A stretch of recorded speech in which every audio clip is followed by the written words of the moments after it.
आज का हमारा टॉपिक है केमिकल रिएक्शंस एंड इक्वेशन। हमने 9th क्लास में पढ़ा था, दो तरह के चेंज पढ़े थे, एक तो फिजिकल चेंज और एक पढ़ा था हमने केमिकल चेंज। इस चैप्टर में हम बात करने वाले हैं केमिकल चेंज की। केमिकल चेंज कब होता है? जब उसमें कोई केमिकल रिएक्शन होती है। अब टाइप एग्जांपल देखिए, केमिकल चेंज कब होता है।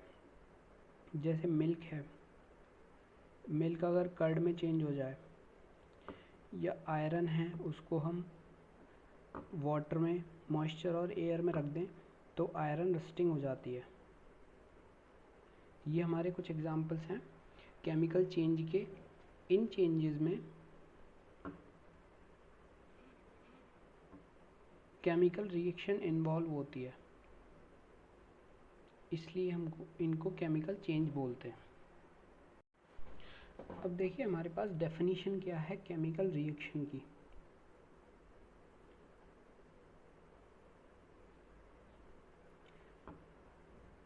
केमिकल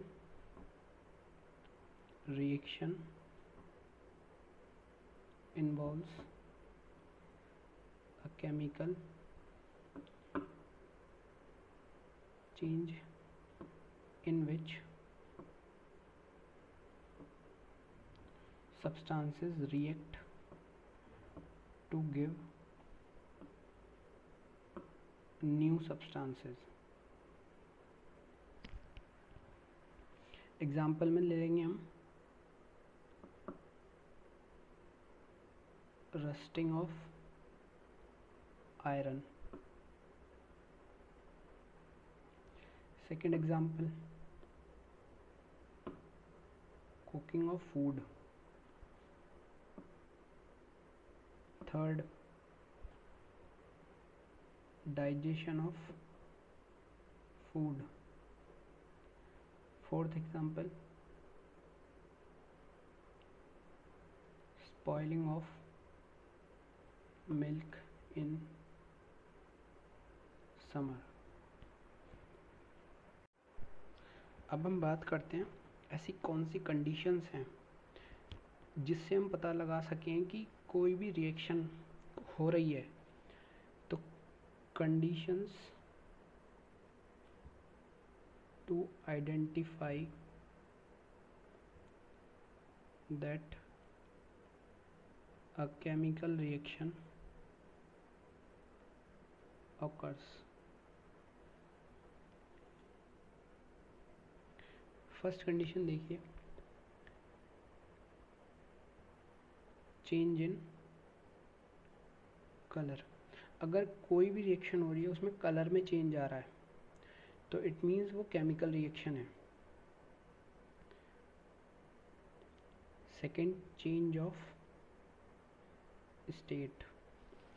अगर कोई भी कंपाउंड हमने सॉलिड लिया, वो रिएक्शन के बाद लिक्विड हो गया, गैस हो गया, अगर स्टेट में चेंज आ रहा है तो वहाँ पे केमिकल रिएक्शन होती है। थर्ड है इवोल्यूशन ऑफ गैस। अगर वहाँ पे कोई भी गैस इवॉल्व हो रही है तो वो इसका मतलब ये है कि कोई केमिकल रिएक्शन हो रही है।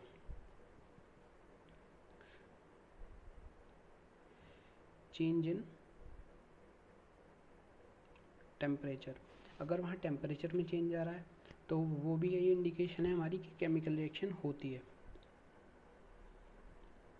यह हमारा फॉर्मेशन ऑफ प्रेसिपिटेट हो रहा है, प्रेसिपिटेट बन रहा है लास्ट में, तो वहाँ पर भी इंडिकेट करता है कि केमिकल रिएक्शन हो रही है। अब बात करते हैं कि केमिकल इक्वेशन क्या होती है।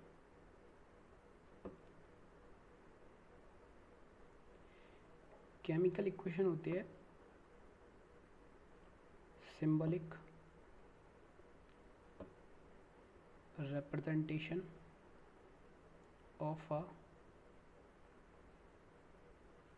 true chemical change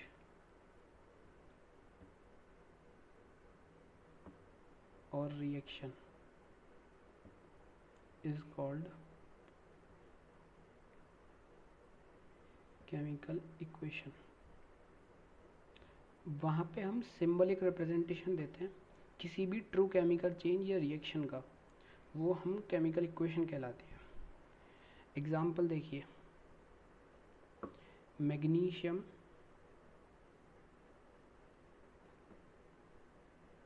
reacts with oxygen to form magnesium oxide. यहाँ पे हमको एक केमिकल चेंज दे रखा है कि मैग्नीशियम रिएक्ट कर रहा है ऑक्सीजन के साथ, तो मैग्नीशियम ऑक्साइड फॉर्म हो रहा है। अब हम इसको जब केमिकल इक्वेशन में रिप्रेजेंट करेंगे तो मैग्नीशियम आया जो रिएक्ट कर रहा है ऑक्सीजन के साथ प्लस O2 क्या to form magnesium oxide. Magnesium oxide का फॉर्मूला MgO। तो ये जो इक्वेशन हुई हमारी वो एक केमिकल इक्वेशन हुई। अगर हम इसको बैलेंस करेंगे तो देखिए एक Mg इधर है और एक Mg इधर है। यहाँ पे देखो 2 ऑक्सीजन है, यहाँ पे सिर्फ एक ऑक्सीजन है, तो यहाँ 2 से मल्टीप्लाई कर देंगे तो यहाँ भी 2 ऑक्सीजन हो गए और यहाँ भी 2 ऑक्सीजन हो गए। अब देखो Mg का नंबर चेंज हो गया, 2 Mg आ गए, तो यहाँ पे भी हम Mg को बैलेंस कर देंगे।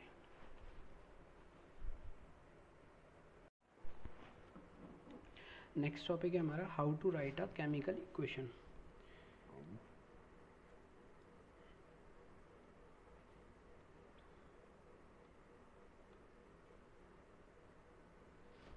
ठीक है, केमिकल इक्वेशन को देखो कैसे रिप्रेजेंट करते हैं। सबसे पहले तो यहाँ पे होते हैं लेफ्ट साइड में हमारे रिएक्टेंट रिएक्ट करते हैं टू फॉर्म प्रोडक्ट्स। ये जो एरो हम ऐसे बनाते हैं इसका मतलब यहाँ से रिएक्शन प्रोसीड हो रही है रिएक्टेंट से टुवर्ड्स द प्रोडक्ट। अब इसमें जो रिएक्शन हम लिखेंगे जैसे सिंबल्स होते हैं एंड फॉर्मूले of reactants are separated by plus sign. Similarly जो सिंबल्स और फॉर्मूले होंगे प्रोडक्ट्स के वो भी सेपरेटेड होंगे by plus sign. And the two side of the chemical reaction, जो रिएक्टेंट साइड होगी और प्रोडक्ट साइड होगी वो सेपरेटेड होगी एक एरो से, जो ये पॉइंटिंग होगी टुवर्ड्स प्रोडक्ट्स। केमिकल इक्वेशन के टाइप्स देखिए,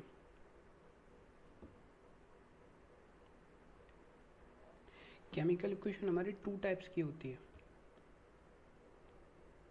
फर्स्ट होती है हमारी स्केलेटल, या हम इसको कहते हैं स्केलेटन इक्वेशन। सेकंड होती है बैलेंस्ड इक्वेशन। हमने अभी बात करी थी मैग्नीशियम की ऑक्सीजन के साथ रिएक्ट करके मैग्नीशियम ऑक्साइड बना रहा है, तो हमने क्या करा था उसमें पहले हमने रिएक्शन लिखी Mg plus O2 gives MgO। हमारे देखो ये दोनों रिएक्टेंट हैं और पॉजिटिव साइन से सेपरेटेड है। जैसे हमने पहले बात करी थी symbols and formula of reactant are separated by positive sign. तो ये जो रिएक्टेंट है दोनों अलग अलग हैं, इनको सेपरेट कर हमने पॉजिटिव साइन से। अब ये एरो किस तरफ दिखाएंगे, पॉइंटिंग टुवर्ड्स प्रोडक्ट, तो प्रोडक्ट बना हमारा मैग्नीशियम ऑक्साइड। अब देखिए ये वाली जो इक्वेशन है हमारी, जो हम सिंपल इक्वेशन लिखेंगे कि मैग्नीशियम ऑक्सीजन के साथ रिएक्ट कर रहा है मैग्नीशियम ऑक्साइड बनाने के लिए, तो ये हमारी इक्वेशन हुई स्केलेटल इक्वेशन या स्केलेटन इक्वेशन। अगर हम इसको बैलेंस कर दें जैसे हमने लास्ट पार्ट में किया था, Mg plus O2 gives 2 MgO। देखिए 2 Mg इधर है और 2 Mg इधर है, 2 O2 इधर है, 2 ऑक्सीजन इधर है, 2 ऑक्सीजन इधर है, तो ये हमारी इक्वेशन हो गई बैलेंस्ड। जब ये इक्वेशन बैलेंस्ड हो गई तो हम इसको कहेंगे कि ये इक्वेशन बैलेंस्ड है और ये इसकी बैलेंस्ड इक्वेशन के टाइप में आ जाएगी, ये वाली स्केलेटन और ये बैलेंस्ड। अब एक एग्जांपल और लेते हैं।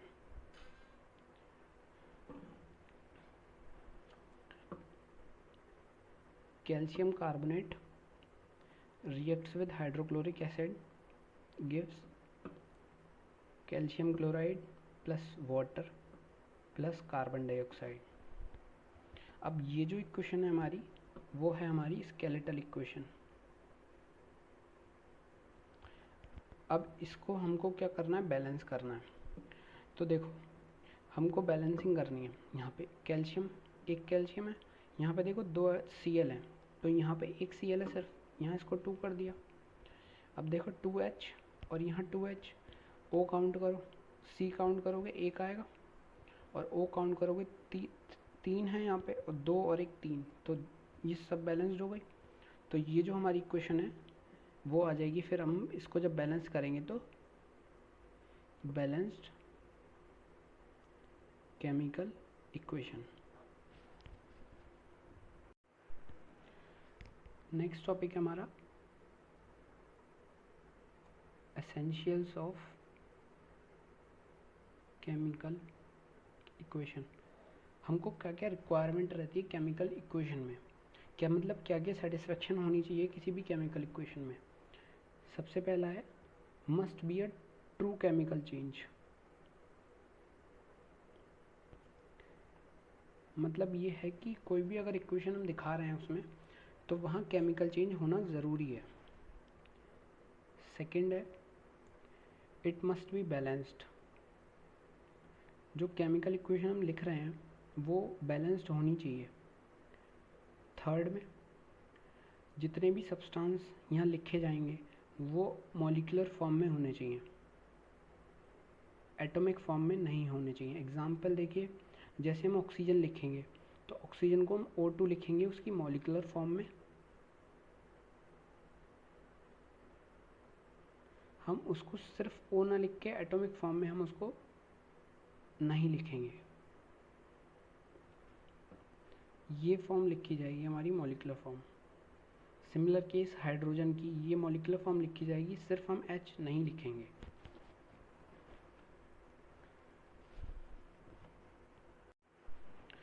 अब हम बात करते हैं representation of physical state of reactants and products. Physical state हम रिएक्टेंट और प्रोडक्ट की कैसे शो करते हैं। अगर कोई भी रिएक्टेंट हमारा सॉलिड फॉर्म में है तो उसको लिखते हैं हम S, लिक्विड में है तो L, अगर गैस है तो G, अगर एक्वस सॉल्यूशन है तो AQ, अगर कोई प्रेसिपिटेट बन रहा है तो हम इस एरो से दिखाते हैं। अगर कोई गैस वॉल्व हो रही है यहाँ PPT फॉर्म्ड आएगा। अगर कोई गैस इवॉल्व हो रही है तो हम इसको ऐसे दिखाते हैं। मान लीजिए CO2 हमारी गैस है, अगर वो किसी रिएक्शन में इवॉल्व हो रही है तो प्लस यहाँ पे प्रोडक्ट आएंगे, दोनों को प्रोडक्ट सेपरेट करेंगे, और जब CO2 हम लिखेंगे तो उसके साथ ऐसे एरो दिखा देंगे। अगर सिमिलर केस में हमारा AgCl है, वो एक प्रेसिपिटेट बनता है वाइट कलर का, तो उसको रिप्रेजेंट करने के लिए हम ऐसे करते हैं। नेक्स्ट टॉपिक है हमारा सिग्निफिकेंस ऑफ केमिकल इक्वेशन। जो केमिकल इक्वेशन है उसके क्वालिटेटिव एंड क्वांटिटेटिव दोनों से सिग्निफिकेंस होते हैं। सबसे पहले हम बात करते हैं क्वालिटेटिव की। क्वालिटेटिव में क्या होता है कि it represents name of reactants and products. अगर हम कोई भी केमिकल इक्वेशन लिख रहे हैं तो उसका क्वालिटेटिव सिग्निफिकेंस क्या होगा कि वो प्रोडक्ट, रिएक्टेंट और प्रोडक्ट के नेम को रिप्रेजेंट करता है। हम नेम बताते हैं तो वो रिप्रेजेंट करता है कि हाँ कौन कौन से रिएक्टेंट और प्रोडक्ट इसमें यूज़ हो रहे हैं केमिकल इक्वेशन है। अगर हम बात करते हैं क्वांटिटेटिव की, इसका फर्स्ट है इट रिप्रेजेंट्स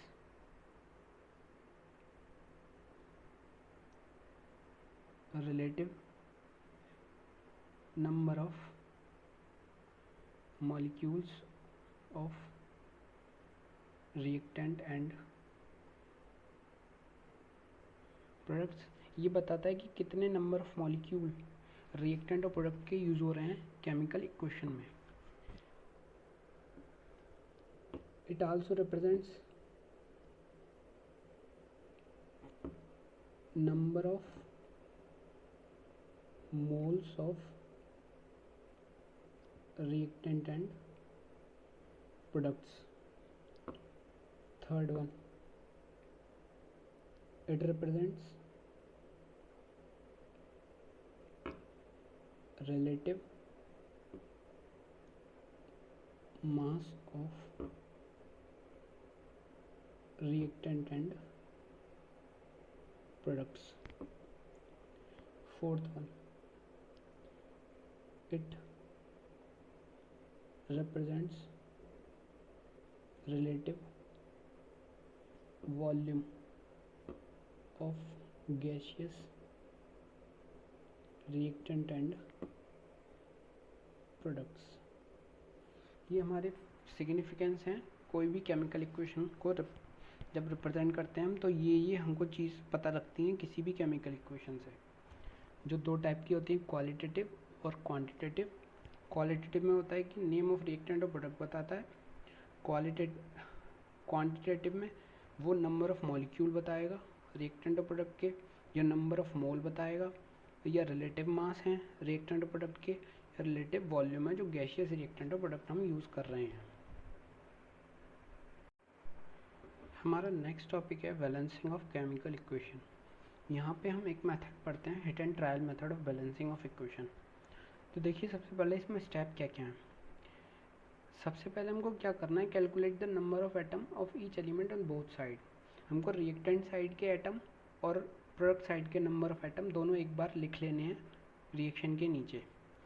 फिर क्या करना है कि कंपाउंड या मॉलिक्यूल सेलेक्ट करें जिसमें मैक्सिमम नंबर ऑफ एटम हों, और उस कंपाउंड में एलिमेंट जो मैक्सिमम नंबर ऑफ एटम हो, देन बैलेंस, फिर उसके एटम बैलेंस करने दोनों साइड पे, मीन्स रिएक्टेंट साइड और प्रोडक्ट साइड पे। फिर उसी तरह जो बचे हुए उस कंपाउंड में जो एटम है उनको भी बैलेंस करना है। ये ध्यान रखना है कि बैलेंसिंग के टाइम पे जो कंपाउंड का फॉर्मूला है वो नहीं चेंज होना चाहिए। After balancing the atom of one compound having maximum number of atom, then balance the atom of the other compound and molecules। अब इसमें एग्जाम्पल देखिए आप,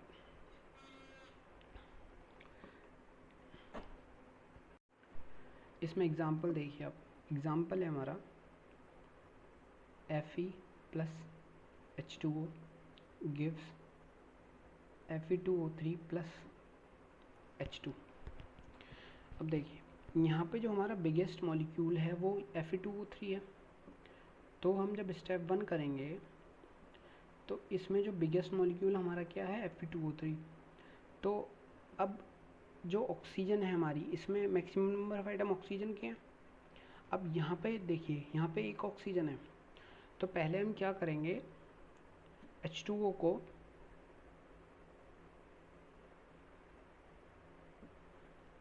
मल्टीप्लाई H2O बाई 3। तो यहाँ पे क्या हो गया, Fe plus 3H2O gives Fe2O3 plus H2। Then अब इसी कंपाउंड में हम देखेंगे, पहले ऑक्सीजन को हमने बैलेंस करा, अब क्या बचा, आयरन बचा। आयरन कितने हैं, 2 हैं यहाँ पे, और यहाँ पे सिर्फ 1 है। तो इसी स्टेप में हम आयरन को बैलेंस करेंगे, मल्टीप्लाई Fe बाई 2। तो यहाँ हो गया 2Fe plus 3H2O gives Fe2O3 plus H2। अब देखिए सेकेंड स्टेप में क्या होगा, अब यहाँ पे आयरन और ऑक्सीजन बैलेंस हो गए। अब हमको क्या बैलेंस करना है, हाइड्रोजन बैलेंस करना है।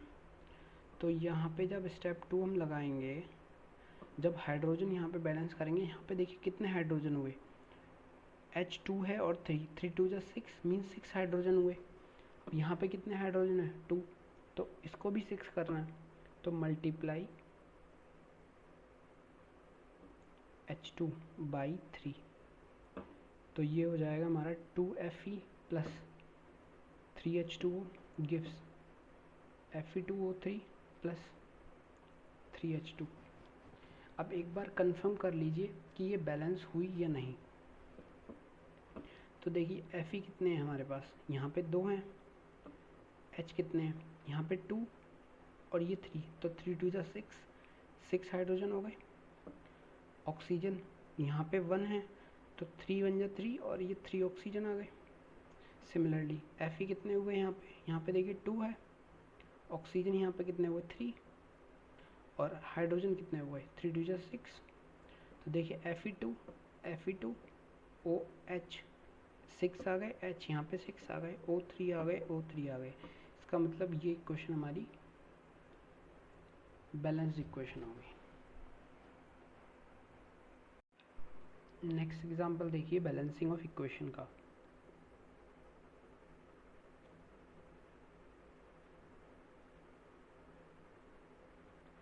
ये हमने इक्वेशन लिखी है Fe3O4 plus H2 gives Fe plus H2। अब यहाँ पे देखिए बिगेस्ट मॉलिक्यूल कौन सा है, हमारा Fe3O4 है और इसमें नंबर एटम किसके ज़्यादा हैं, ऑक्सीजन के। तो हम सबसे पहले क्या करेंगे, ऑक्सीजन को बैलेंस करेंगे। यहाँ पे ऑक्सीजन कितने हैं 4, यहाँ पे कितने हैं सिर्फ 1, तो यहाँ क्या करना है हमें H2O को 4 से मल्टीप्लाई कर देना है, मल्टीप्लाई H2O बाई 4। यहाँ H2O को मल्टीप्लाई करेंगे हम,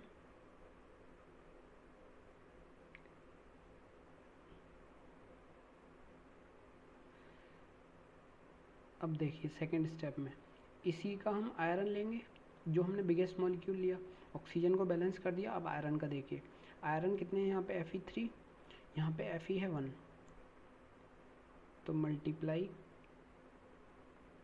Fe by 3, Fe3O4 plus H2 gives 3Fe plus 4H2। अब थर्ड स्टेप में देखिए हमारा Fe3O4 पूरा बैलेंस हो गया, उसमें Fe बैलेंस हो गया, ऑक्सीजन बैलेंस हो गया, बचा हमारे पास हाइड्रोजन। अब यहाँ पे देखिए H2 है, यहाँ 2 हाइड्रोजन है और यहाँ 4 2 जा 8 हाइड्रोजन एटम है, तो यहाँ H2 में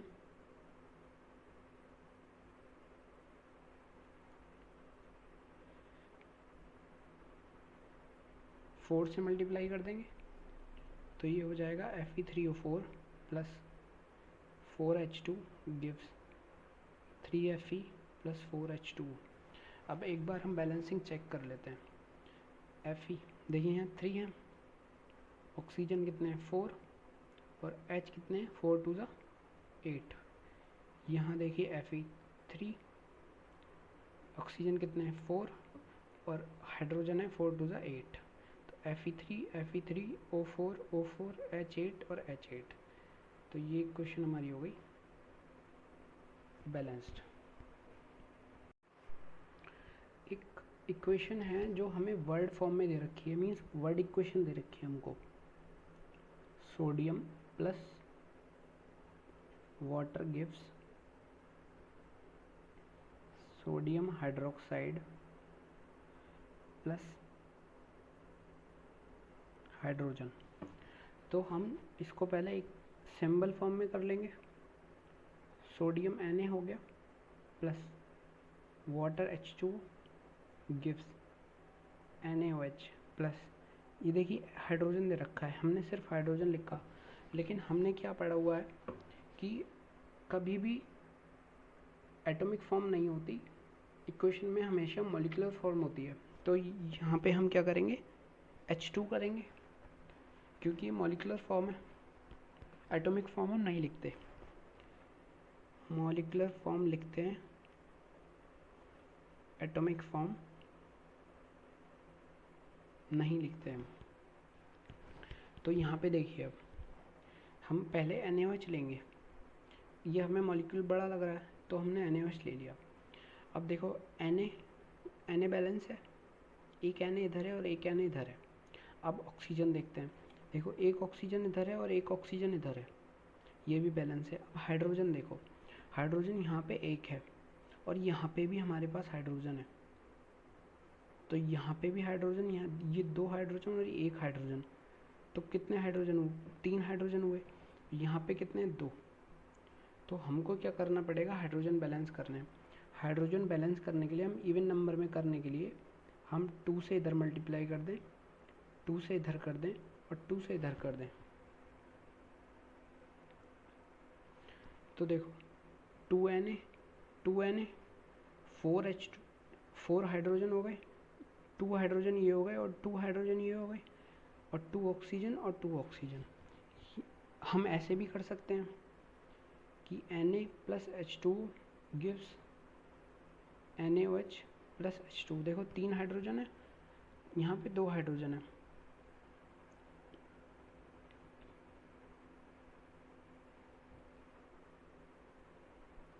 तो इसमें 1/2 कर दें, क्योंकि 1/2 को अगर मल्टीप्लाई कर देंगे 2 से तो कितना आएगा? 1। तो ये 1 हाइड्रोजन और ये 1 हाइड्रोजन, 2 हाइड्रोजन हुए और यहाँ पर भी 2 हाइड्रोजन। तो हम ऐसे भी लिख सकते हैं। अब ये जो 1/2 है, हम इसको पूरी इक्वेशन को 2 से मल्टीप्लाई कर देते हैं। इस पूरी इक्वेशन को 2 से मल्टीप्लाई करेंगे तो क्या आएगा? 2Na plus 2H2 gives 2NaOH plus 2 into 1/2 आ गया 1, तो H2 लिखेंगे सिर्फ। तो ये दोनों इक्वेशन ऐसे ही सेम आ गई।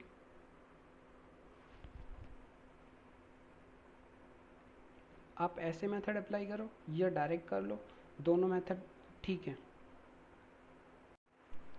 नेक्स्ट एग्जांपल देखिए, हमको दे रखा है कि मीथेन जब ऑक्सीजन के साथ रिएक्ट करेगा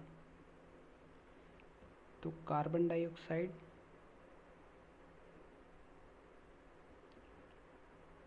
और वाटर फॉर्म करेगा। तो सबसे पहले तो हमको सिंबल लिखना होगा। मीथेन का होता है CH4 प्लस ऑक्सीजन। हमको क्या पता है कि एटॉमिक फॉर्म में लिखते नहीं है, तो ये मॉलिक्यूलर फॉर्म में O2 आएगा।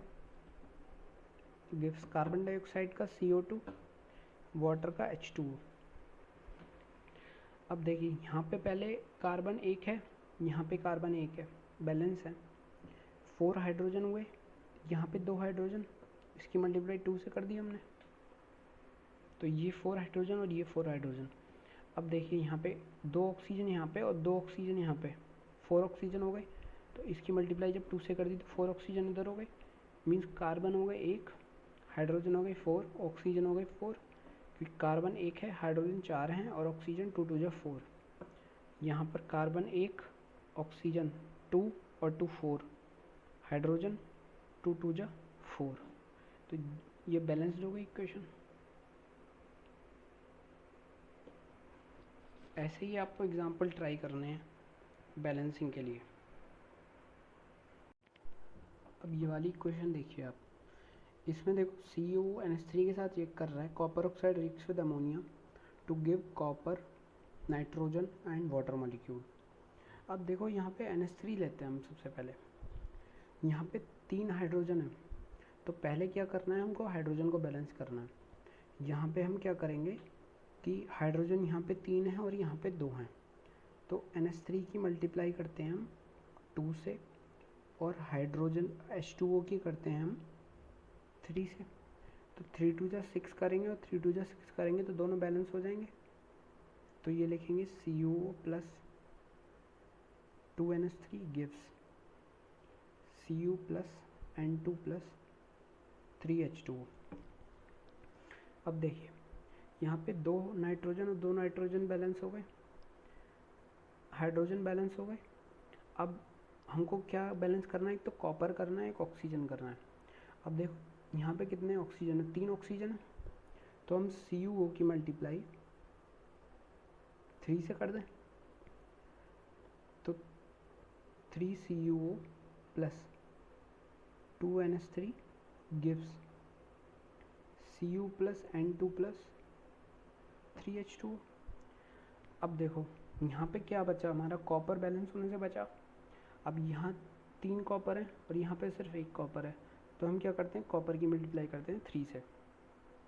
अब देखिए Cu भी 3 हो गए, यहाँ Cu 3 हो गए, 3 ऑक्सीजन यहाँ पे, 3 ऑक्सीजन यहाँ पे, 2 नाइट्रोजन यहाँ, 2 नाइट्रोजन, 6 हाइड्रोजन और 6 हाइड्रोजन। तो ये इक्वेशन हमारी बैलेंस हो गई। अब नेक्स्ट इक्वेशन देखते हैं। FeS plus HCl gives FeCl2 plus H2S। तो देखो इसमें कैसे करेंगे हम। FeCl2 लिया हमने, यहाँ पे 2 Cl है, अब यहाँ पे कितने, 1 Cl है, तो यहाँ Cl 2 करने के लिए तो यहाँ 2 से मल्टीप्लाई कर दी। अब 2 Cl यहाँ हो गए, 2 Cl यहाँ हो गए। अब देखो यहाँ पे 2 हाइड्रोजन है, यहाँ पे भी 2 हाइड्रोजन है, Fe1 यहाँ पे भी Fe1, यहाँ S और यहाँ S1। तो ये इक्वेशन हमारी बैलेंस हो गई।